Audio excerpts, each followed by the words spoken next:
নমস্কার বন্ধুরা, আজ আমি বানাবো কড়াইশুঁটির খোসা বাটা। তার জন্য লাগবে ধনেপাতা, অল্প পরিমাণ নুন, আর লাগবে কালো জিরা, 2টো শুকনো লঙ্কা, রসুন কয়েকটি, আদা এক টুকরো, কাঁচা পেঁয়াজ, কাঁচা লঙ্কা আর হলুদ গুঁড়ো। একটি পাত্রে জল বসিয়ে দিয়েছি, জল গরম হয়ে গেছে। ওইখানে আমি কড়াইশুঁটির খোসাগুলি দিয়ে দেব। 5 মিনিটের জন্য আমি সিদ্ধ হওয়ার জন্য কড়াইশুঁটির খোসাগুলি জলের মধ্যে দিয়েছি। কড়াইশুঁটির খোসা আমরা অনেকেই ফেলে দিই, এগুলো না ফেলিয়ে এইভাবে বানিয়েও খেলে অনেক টেস্টি হয়। একটি মিক্সার জারের মধ্যে আমি কড়াইশুঁটির খোসাগুলির একটি স্মুথ পেস্ট বানিয়ে নিয়েছি। চুলোয় আমি একটি পাত্র গরম হবার জন্য বসিয়ে দিয়েছি। ওইখানে আমি অ্যাড করব সর্ষের তেল। সর্ষের তেলটিকে আমি ভালো করে গরম করে নেব।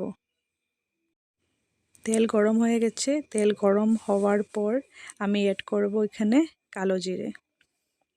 কালো জিরে সাথে আমি এখানে দেব 2টো শুকনো লঙ্কা।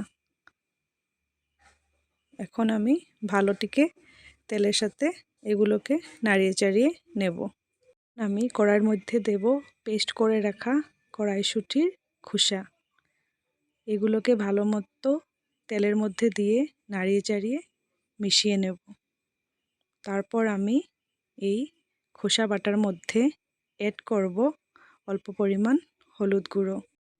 হলুদ গুঁড়ো দেওয়ার পর আমি এখানে অ্যাড করব অল্প পরিমাণ নুন। নুন দিয়ে আমি ভালোভাবে মিশিয়ে নেব। এইভাবে করে সবগুলো আমি 5-10 মিনিট ভালোভাবে মিশিয়ে নেব। যখন আমার উপকরণ সবগুলি ভালোভাবে মিশিয়ে যাবে, তারপরেই রেডি হয়ে যাবে আমার কড়াইশুঁটির খোসা বাটা।